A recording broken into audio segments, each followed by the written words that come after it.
So we've made it to week 12, and you might think to yourself, there can't be much more to do to finish this unit off. Well, you would be wrong, because the whole point of this particular online tutorial is to really help you unpack what has actually just happened.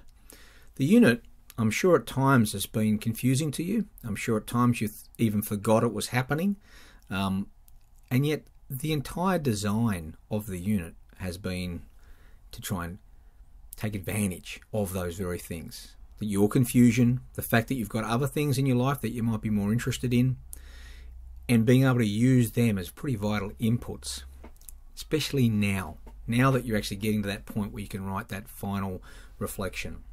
So I want you to think about the nature of the cognitive experience you've had in the unit. I want to help you now to be able to better understand that. We started off the semester with this notion of a low cognitive unit, or a low cognitive load unit. And what I suggested to you was that little figure number A here perhaps best represents what we're going to do. I'm going to give you a parcel at the beginning, and you're going to be able to carry that parcel a fair way to the right in this little diagram here. That sort of represents, you know, the amount or how far you've journeyed with this particular bit of information, okay? As opposed to situation C at the bottom of the diagram, where every week you're just going to be hit with another parcel, to the extent where all you're really trying to do is just keep up with that as best you can, and maybe you won't actually travel too far.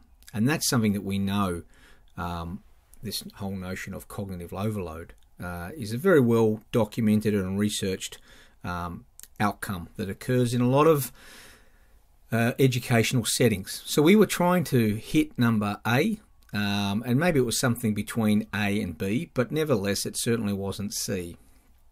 And I talked to you in the first class about this notion of keeping an open mind and being able to come along and allow me to prime your mind. Now, we did that in a few different ways. We did that by thinking about the components of the schema that we were going to work with, and I'll talk about that in a minute. But we had a pretest. The pretest was designed not just so we could fill in the time between weeks 1 and 4. It was designed to allow you to become familiar with a group of concepts. You know, social capital, human capital, socio-political legitimacy, energy, value creation, all those concepts which we wanted you to become very familiar with, something that you could actually send back to your memory. And I hope when you move forward from this unit that those things will stay in your long-term memory. Now, we did that so that you would actually be able to free up some space in your working memory. And the way we can think about it is your attention and the things that you connect with come through, you know, your visual and the audio, things you can hear, people you can speak to. And in the first instance, all of that information, that sensory information, is committed to your working memory. And that's up the top there at the very front. We've got it sort of indicated there, you know, above your eye. And to the extent that you've got something there that you can learn from as you're working through and you find it useful, then that's something that can be encoded and can be at some point committed to your long-term memory. And when you come back to work on another problem in the future, you'll be able to retrieve that information via the schemas that you've got, right? You don't have to work out how to read a piece of text every time you've got it, because not only do you remember what the letters are, but you've got a schema that you committed to back in your very early childhood, which enables you to understand how sentences are put together and how your mind's going to read them. You don't need to know how, you just need to be able to draw on those mechanisms to do that. So we gave you the environmental interaction framework and the components so that you could hopefully start to commit some of that to your long-term memory. So that if I was to meet you tomorrow and we were to have a conversation about how the components in that framework fit together, or how they could be used to go off and explore a particular context, that we could hold that conversation without you having to refer to your notes or you having to look at the diagram. You know, you've already started to develop a schema in your mind. So that was the logic of what we're actually trying to do here. So if you look at where we started, we talked about this notion of I'm trying to help you guys to be capable of adventuring. All right, that's my aim for the unit.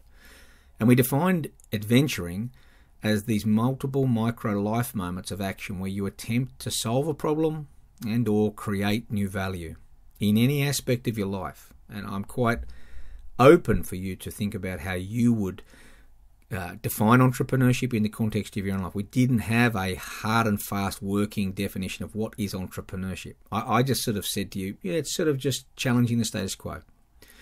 But what I'm most motivated by is helping you guys to think about your ability to adventure. And we did that by trying to sell you this idea that to the extent that you can understand who you are, your inner world, and you're able to develop more accurate understanding of your outer world, so this perception, and we accept that there's going to be an element of luck associated with all of this, but to the extent that you could balance your inner world against your outer world, that you would have a pretty good chance of being able to go forward and do your adventuring. Now, the schemas that we've been trying to commit to your mind relate very much to the use of the why mechanism. When we've asked you questions, we want you to become deeply consciously aware of why you're answering and how you're answering. And I'm sure that why has driven you a bit crazy along the way, but there's a necessary reason for why we're trying to get you to go deeper and deeper and deeper into your consciousness. That is where your inner world is. That is where the real you is. Not the you that other people meet along the way. The real you, the one that matters the most. And when we think about your outer world, well, the reality there are some, let's call them common laws that are constantly operating, which if we don't respect them, we're going to end up in a bit of trouble. If we don't have a resource profile for the action that we're wanting to take, move forward on, it's not going to work for us. If there is no legitimacy for the ideas that we have, it won't work. If we don't know how value is being created or not being created, if we don't understand the nature of our environment, if we ignore the possibility of using energy to our advantage, all of these processes are around us. If only we can take the time to ask the right questions and look for them. So these are the two schemas that we've been trying to get you to work with and become comfortable with. And to the extent that you have, you will be much better placed at the end of this unit as a learner to go off and continue your adventuring. So let's go back a couple of steps. When I show you this now, what do you see? Chances are you have already committed the schema, this picture of a cow, to your memory, right? So you can just retrieve it back. It doesn't cause you the confusion it did in Workshop 1 because you now know what it is, right? And you don't have to go and find it specifically. I think I put it on that shelf over there. Your brain does that automatically for you. That's the power of your brain, right? And as a learner, understanding the balance between these two things is critically important. Because when you don't have a schema or you don't have information in your long-term memory to draw on, your working memory is going to be overloaded. And that's when learning is really, really hard. And that's when you don't travel very far. That's position C, right? That's not where we want it to be in this unit. And that's number A. If I show you back this sentence again and I ask you to count the F's, this time you all count 6, right? It's not a complicated thing, right? Because not only do you know that there are 6 F's there now, but you also know why you miss the F's related with the ofs, okay? So even though you still may miss them in one way, your memory of the fact that there are 6 still holds you in good stead. Likewise, if I give you this image, for half a second you might think, yeah, there's that triangle again, but I know it's not there. I know it's 3 Pac-Man shapes, okay? So again, your memory comes to the rescue now because your memory can safeguard you against this misperception because you now know what is right. If something's not there though, that's when it gets tricky, right? That's when it gets hard for you. So let me give you an example. What if I was to ask you, I'll just give you a few seconds, and what I want you to do, without writing anything down, I just want you to see if you can memorize this number, okay? I'll just give you a few seconds and see if you can memorize that number, okay? Now, what's really interesting about this number is that, and I'll just take it away for a second, is that there's too many items in that number for your working memory to cope with. And so you're maxing out, right? If the number only had 4 or 5 numbers in it, pretty easy, right? Your working memory would say, got it. I can cope with that. Let's move forward. But it didn't, did it? Right? So how are you going? Any chance that you're going to be able to tell me what that number is? Right? I would say there's a pretty good chance that if we had someone in the class from the Netherlands, they would be able to tell us what that number is. And the reason is that number is just a phone number. Okay? And so if you live in the Netherlands, you'd know that the first 4 numbers were a country code. You'd recognise that. You'd also recognise that 43 is the city code for Maastricht. You'd also be a pretty good chance to know that 388 is the number, like I think 313 is for QUT, but 388 is the landline number for Maastricht University. And to the extent that you were able to retrieve that information like you were the information from the cow, you would only know you need to remember 5709. So what's hard about that, right? That's well and truly within the spec limits of our working memory, okay? But the entire number from scratch is beyond the working limits of our memory, okay? So this is the challenge for you. This is why we have a low cognitive unit, right? The challenge for you is getting you to use one framework, environmental interaction framework, consistently to the extent that you can start to commit aspects of it to your long-term memory, and to become familiar with a process of questioning yourself at a far deeper level using why. Through doing those 2 processes, you have a better chance of becoming an adventurer because you're able to have a better understanding of your inner world and you're able to balance that against your perceptions of your outer world. That has been the entire purpose of the unit. Along the way, I've been hoping that you might develop some ceilings. We talked about these as being produced by the conversion of an awareness of your feelings into an understanding of your feelings, into a greater sense of your identity, and ultimately self-love.